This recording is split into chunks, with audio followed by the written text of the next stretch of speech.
Good evening everybody, praise Lord, shalom. आज फिर हम आज नया एक विषय लेकर आपके साथ में आ रहे हैं और हम इस पर भी चर्चा करेंगे। हम सब प्रभु यीशु मसीह के पास में आए हैं कि हम आशीष पाएं।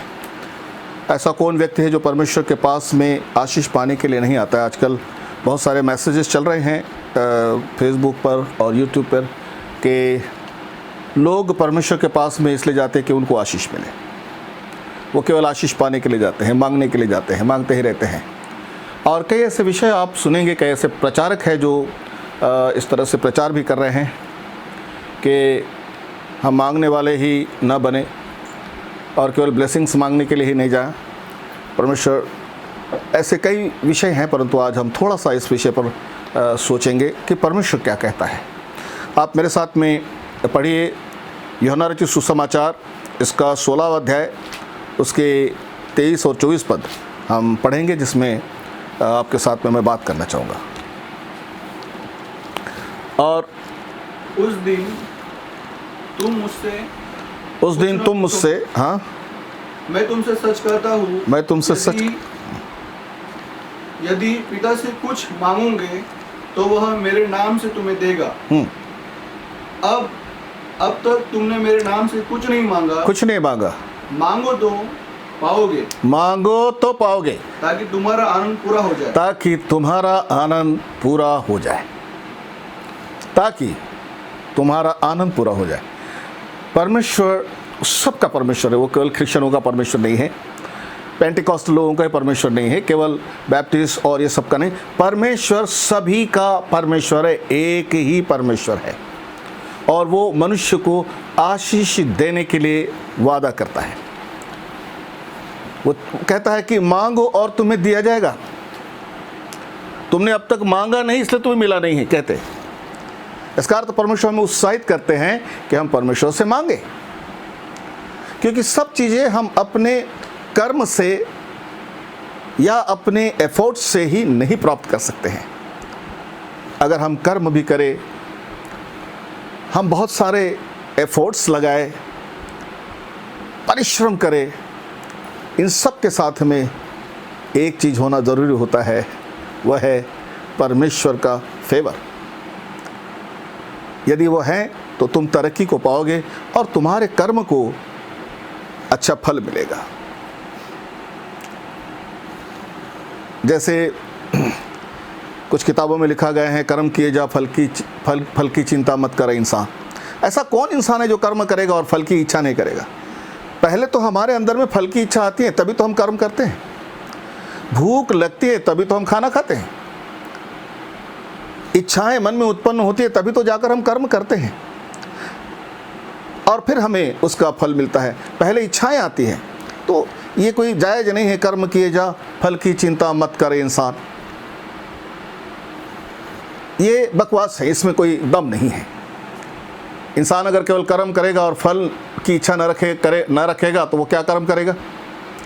हर मनुष्य आज पहले फल की इच्छा करता है, तभी जाके कर्म करता है, और तब उसे कभी मिलता है, कभी नहीं मिलता है।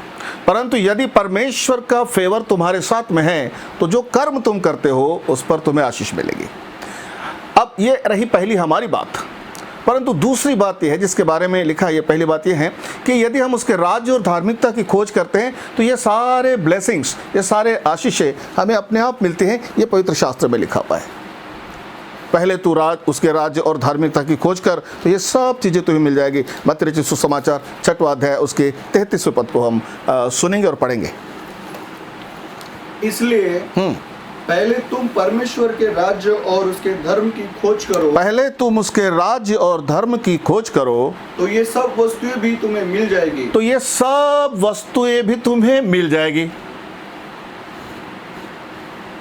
अंत कल की चिंता न करो, क्योंकि कल का दिन अपनी चिंता आप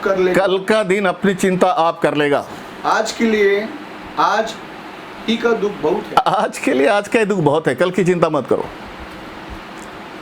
ये प्रभु की शिक्षा है कि यदि तू राज्य और धार्मिकता को खोजेगा तो ये सारी चीज़ें तुझे अपने आप मिलेगी। ये अपने आप मिलने वाली नहीं है, राज्य धार्मिकता को खोजना पड़ेगा, अर्थात उसके फेवर को आपको उसके मार्ग पर चलना पड़ेगा। और जो कोई परमेश्वर के ईश्वरीय सत्य मार्ग पर चलता है, सत्य मार्ग पर चलता है और वो कर्म करता है तो उसको उसका फल ज़रूर मिलेगा। लेकिन जिसके पास में सत्य मार्ग नहीं है, परमेश्वर का साथ नहीं है, उसकी कृपा नहीं है और कर्म करते हो तो तुम्हारा कर्म निष्फल हो जाता है और इसलिए हम हताश हो जाते हैं। परंतु यदि परमेश्वर की कृपा, परमेश्वर की सहायता और परमेश्वर का अनुग्रह तेरे साथ रहा तो जो काम तू करेगा उसमें तू सफल होता जाएगा। ये प्रभु की इच्छा है। इसलिए हमें परमेश्वर की कृपा पाने के लिए उसके राज्य और धार्मिकता, मतलब उसके नीति नियम, उसके कायदे, उसके सिखाई हुई बातों पर अमल करना पड़ेगा। ऐसा व्यक्ति सफल होता है, ये लिखा हुआ है और ऐसा होता ही है।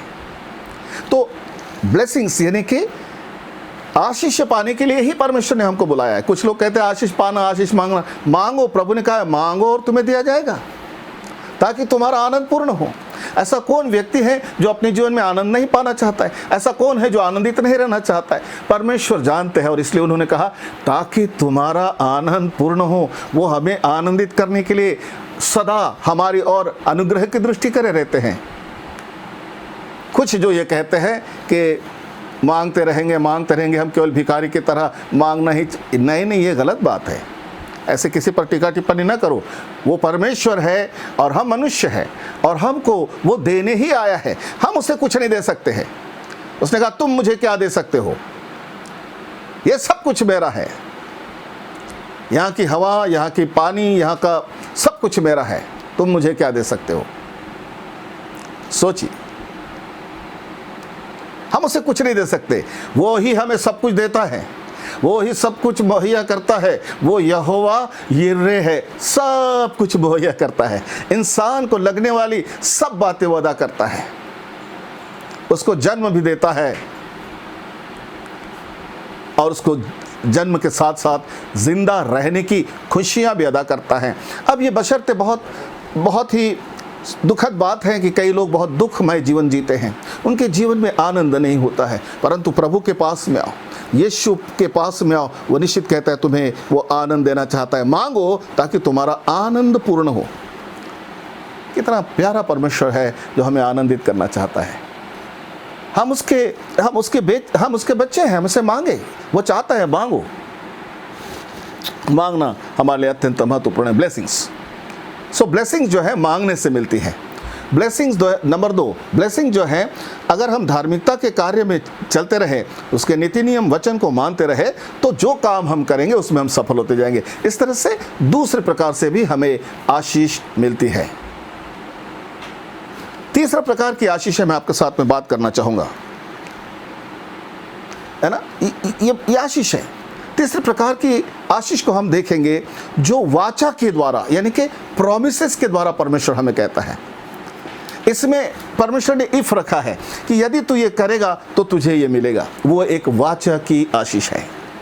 यदि तू विश्वास करेगा तो अनंत जीवन पाएगा। यदि तू विश्वास करेगा, यदि तू यीशु को प्रभु मानेगा तो निश्चित तुझे अनंत जीवन प्राप्त होगा।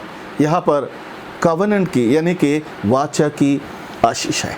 और अगर हम पवित्र शास्त्र पुस्तक में जाते हैं परमेश्वर के, तो वहाँ से उत्पत्ति से लेकर तो आपको प्रकाशित वाक्य तक ब्लेसिंग्स के बारे में हजारों शब्द मिलेंगे। भिन्न भिन्न तरीके से, है ना, आपको पढ़ने को मिलेगा कि परमेश्वर हमें आशीष देते हैं। जैसे अगर हम देखते हैं कि परमेश्वर जो हमें आशीष देते हैं वो उनका अनुग्रह है, वो अनुग्रह के द्वारा आशीष देते हैं। जैसे हम देखते हैं उत्पत्ति की पुस्तक 1 अध्याय और उसके 22वें पद में वो मनुष्य को आशीष दे रहे हैं। ये ग्रेस है, ये उनका अनुग्रह है। वो बगैर कुछ मांगे हमें दे रहा है, वो ग्रेस है। बगैर मांगे जो दिया जाता है वो ग्रेस, वो अनुग्रह है। हमने उद्धार मांगने से नहीं पाया, हमें अनुग्रह के द्वारा मिला है। ये एक ब्लेसिंग्स है ना। पढ़िए। और परमेश्वर ने यह कह के उनको आशीष दी, फूलो फलो और समुद्र के जल में भर जाओ और पक्षी पृथ्वी पर बढ़े तथा सांझ हुई फिर भोर हुआ। होकर पाते। अब यहाँ पर है कि परमेश्वर ने आशीष दी कि तुम फलो फूलो पृथ्वी को भर दो। अब परमेश्वर के जो ब्लेसिंग्स है, शब्द जो है वो कार्य करते हैं। उसने भविष्यवक्ताओं को भी और याजकों को भी रखा कि वो लोगों को आशीष दे।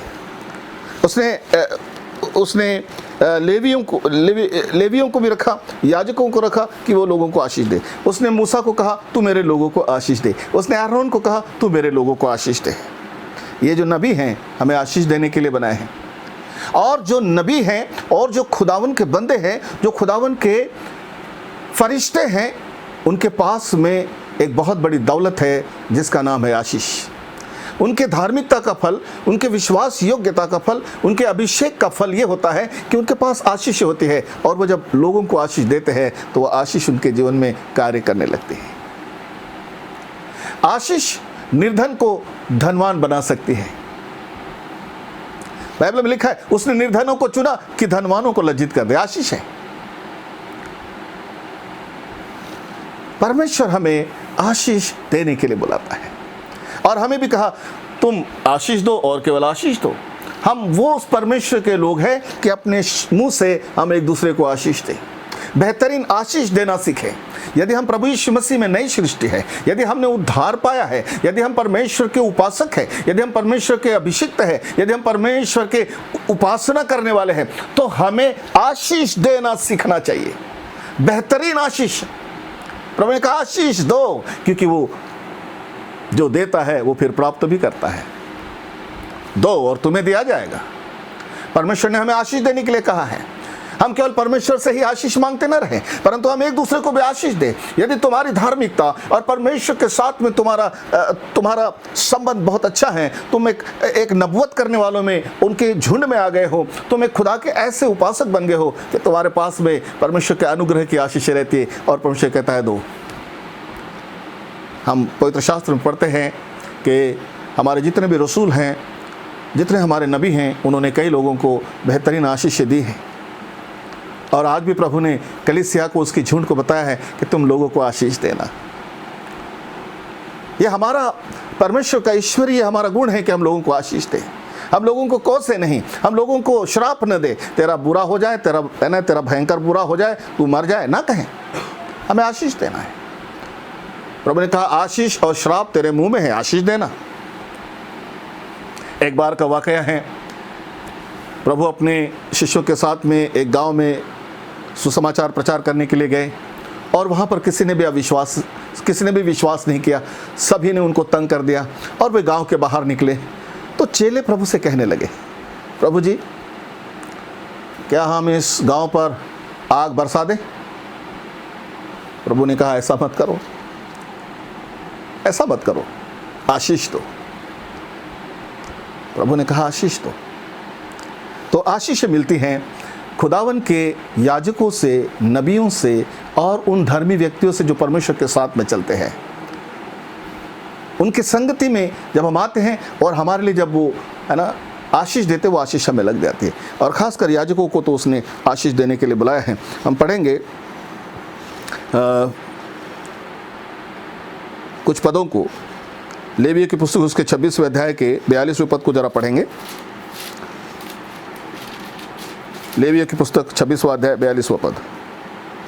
तब जो वाचा मैंने याकूब के संग बांधी थी उसको मैंने स्मरण करूंगा, और जो वाचा मैंने इसहाक से और जो वाचा मैंने अब्राहम के साथ बांधी थी उसको भी स्मरण करूंगा। अब यहाँ परमेश्वर उस वाचा के विषय में कहता है कि जो वाचा मैंने अब्राहम, इसहाक और याकूब के साथ में बांधी है, स्मरण करूंगा। क्या वाचा थी? मैं तेरे बाद तेरे 1000 वंश पर आशीष उंडेलूंगा, आशीष उंडेलूंगा। आशीष देना यही परमेश्वर का भाग है। आशीष देना ही परमेश्वर का भाग है। उसने अपने भविष्यवक्ताओं को भी लोगों को चितौनियां देने के लिए तो कहा है, परंतु साथ में उनको आशीष देने के लिए भी कहा है। जो उसकी बातें मानते हैं उनको आशीष है। प्रभु आपको आशीष देना चाहता है। एक और पद पढ़ेंगे, लेवियों की पुस्तक उसका 9वां अध्याय और 23वां पद। तब मूसा और हारून मिलाप वाले तंबू में गए हाँ, और निकलकर लोगों को आशीर्वाद दिया। निकल कर लोगों को आशीर्वाद दिया। तब यहोवा का तेज सारी जनता को दिखाई। यहोवा का तेज सारी जनता को दिखाई दिया। मूसा और अहरोन मिलाप वाले तंबू से बाहर निकले और लोगों को आशीष दिया। तरीका है वहां पर आशीष देने का भी, हम अगर बाइबल पढ़ते तो आप समझोगे। यहोवा अपने मुख प्रकाश को तुम पर चमकाए, उसका तेज तुम्हारी रक्षा करे। यहोवा तुम्हारी सुधि ले, यहोवा तुम्हारे दाहिने हाथ से करीब रहकर तुम्हारी सहायता करे। यहोवा निश्चित तुम पर अनुग्रह करे। यहोवा तुम्हारे पाप और अधर्मों को क्षमा करे और उसके पुत्र प्रभु यीशु मसीह के लहू से तुम्हें धोकर शुद्ध करे और वो तुम्हें नया जीवन अदा करे। यहोवा तुम पर अनुग्रह करे, तुम्हें अनंत जीवन का रहवासी और संगी साथी बनाए। आशीष है मेरे प्रियो, परमेश्वर ने हमें आशीष देने के लिए बुलाया है। कुछ आशीष जो है वाचा को पूरा करने से मिलती है, कुछ आशीष परमेश्वर का ग्रेस है, अनुग्रह के द्वारा हमें मिली है। दोनों भी आशीष ही हैं।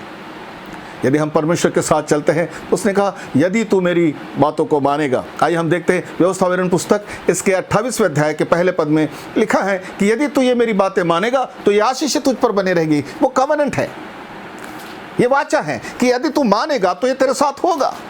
आशीष है। और हम मांगे, प्रभु चाहता है, हम मांगते नहीं इसलिए मिलता नहीं करके प्रभु ने कहा है तुम्हें मिलता नहीं क्योंकि तुम मांगते नहीं हो। मांगो प्रभु से, मैं तुम्हें उत्साहित करता हूँ।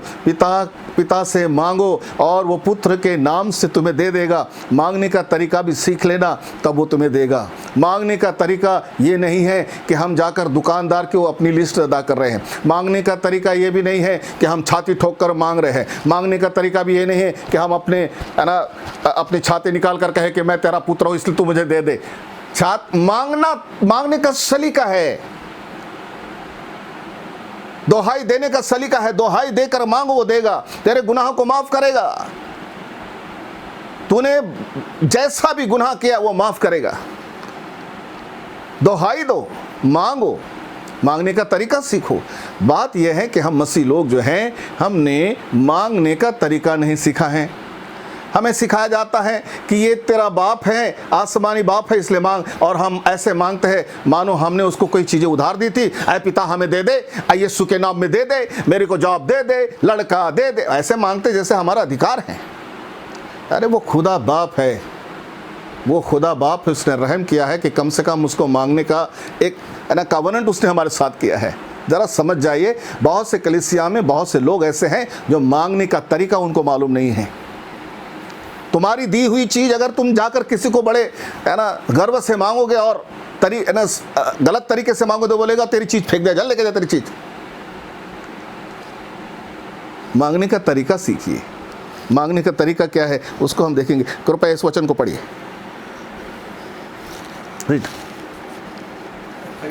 कौन सा बोला था? हाँ पढ़िए, व्यवस्था 28 इसका पहला वचन पढ़िए। यदि तू अपने परमेश्वर यहोवा की सब आज्ञाएं, यदि तू अपने परमेश्वर यहोवा की सब आज्ञाएं जो मैं आज तुम्हें सुनाता हूँ, चौकसी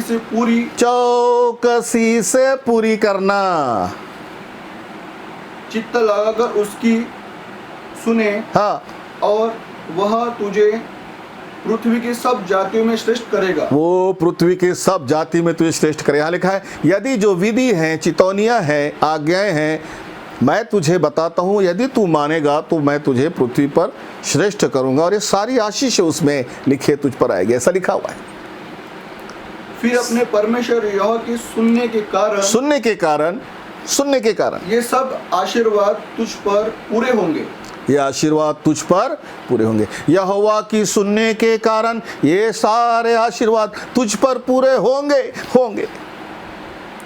होंगे। यही हमें सीखना है, यहोवा के मानने के कारण।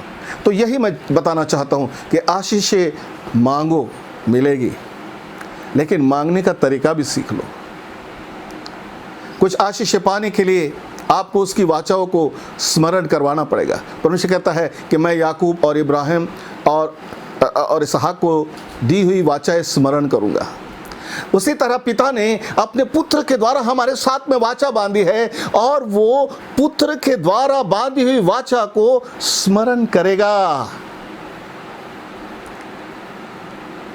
आपको मैं बताना चाहता हूं कि कुछ आशीष है वो आपको ग्रेस यानी कि अनुग्रह के कारण देगा, तो दूसरा है जो वाचा यानी कि प्रतिज्ञा की हुई जो बातें हैं उसके साथ में उसका कंडीशन है, वो उसे पूरा करना पड़ेगा। अब तब तुम्हें ये सारी आशीषें मिल जाएगी जो कंडीशन में लिखी हुई है।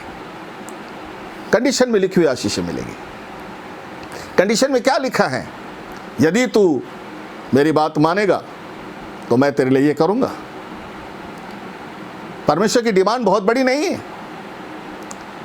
परमेश्वर की डिमांड सुनिए, परमेश्वर की इच्छा सुनिए। क्या कहते हैं परमेश्वर, क्या करने के लिए कहते हैं? बहुत बड़ी बात ये नहीं कहते कि जा तू है ना पहाड़ी पर जाकर बैठ जा, नहीं बोलते हैं। उसके नबी एलिया जब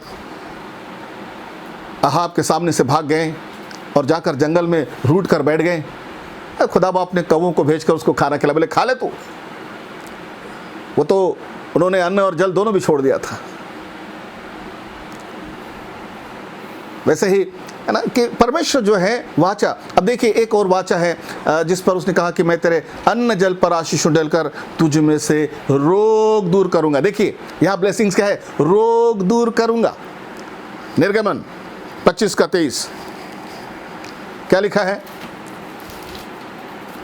कि मैं, यदि तू मेरी उपासना करेगा, इस रीति मेरा दूत तेरे आगे आगे चलता तुझे। निर्गमन 23:25 तो अपने परमेश्वर यहोवा की उपासना करना, हाँ, तो अपने परमेश्वर यहोवा की उपासना करना, तब वह तेरे अन्न जल पर आशीष देगा। तब वह, देखिए जरा गौर से सुनेगा, तू अपने यहोवा की उपासना करना, नंबर 1, तब वह तेरे अन्न जल पर आशीष देगा, तब वह तेरे अन्न जल पर आशीष देगा, आशीष देगा, और तेरे बीच में से रोग दूर हो। और नंबर 3, ते तुझ में से रोग दूर करेगा। आशीष है, लेकिन इस आशीष के पीछे एक कंडीशन है।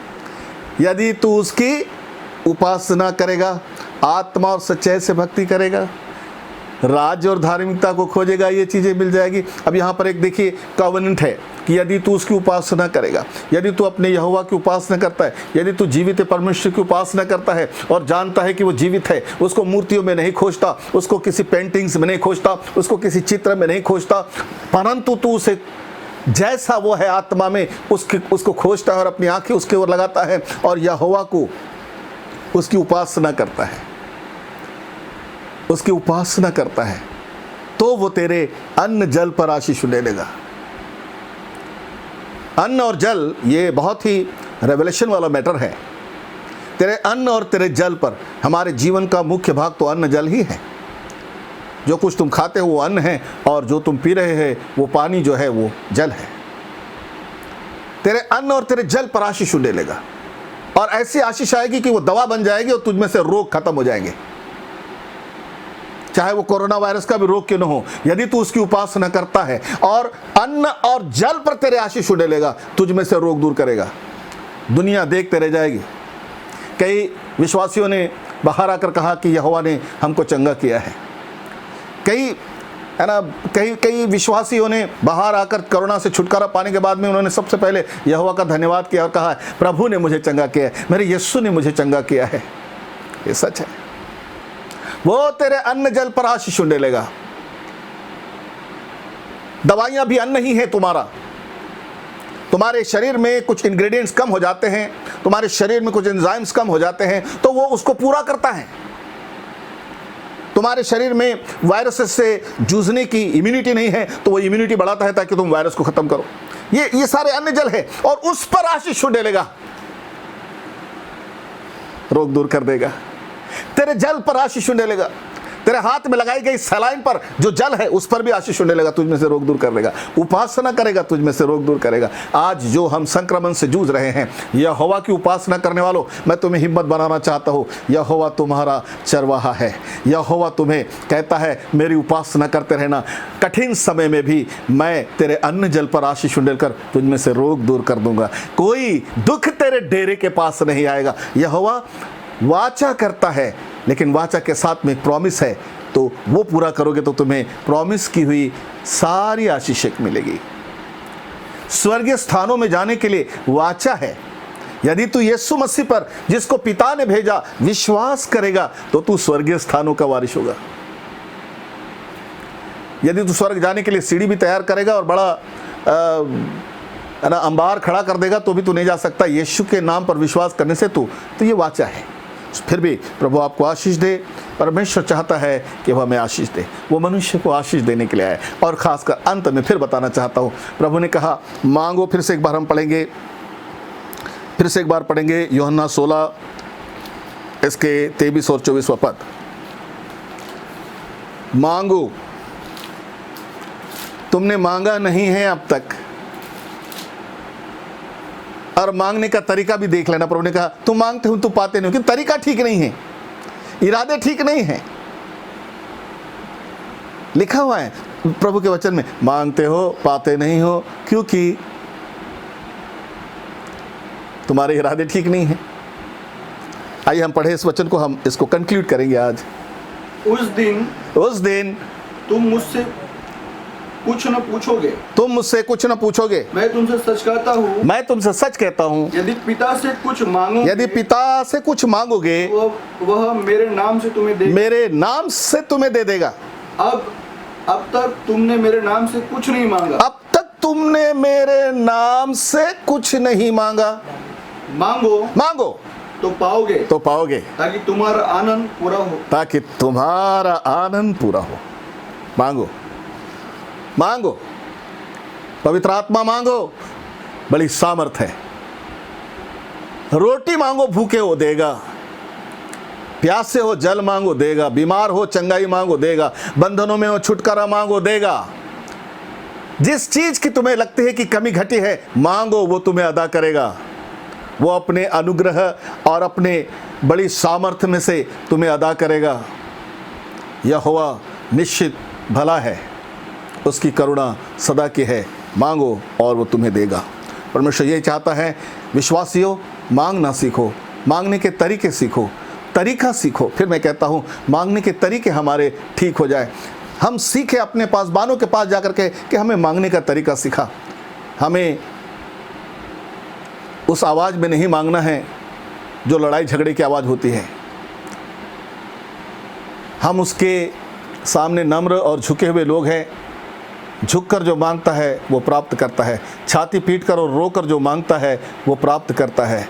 जो घमंड से मांगता है वो कुछ भी प्राप्त नहीं करता। मैं आपको बताना चाहता हूँ, प्रभु ने इसका दृष्टांत बताया कि दो व्यक्ति प्रभु के सामने मांगने के लिए गए और एक फरीसी था। फरीसी मतलब बिल्कुल एक एक नियम को मानने वाला फरीसी, एक एक नियम मांगने वाला, है ना, प्रभु के हिसाब से चलने वाला फरीसी था, कट्टर जिसको कहते हैं। और दूसरा एक जो था वो कुछ नहीं जानता था। फरीसी ने बोलना शुरू किया लेकिन उसे कुछ नहीं मिला। दूसरे ने केवल छाती पीटी और रोकर कहा, मैं तेरे सामने गुनहगार हूँ, मुझे माफ़ कर, मेरे गुनाहों को माफ़ कर। और प्रभु ने वहाँ दृष्टांत में सिखाया कि किसकी प्रार्थना सुनी गई, उसकी जिसने छाती पीटी है, जो नम्र हुआ है।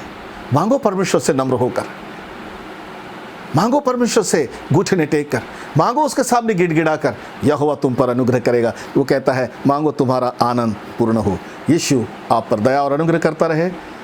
फिर हम मिलेंगे एक और नए विषय के साथ। प्रभु आपको आशीष दे। Thank you. God bless you.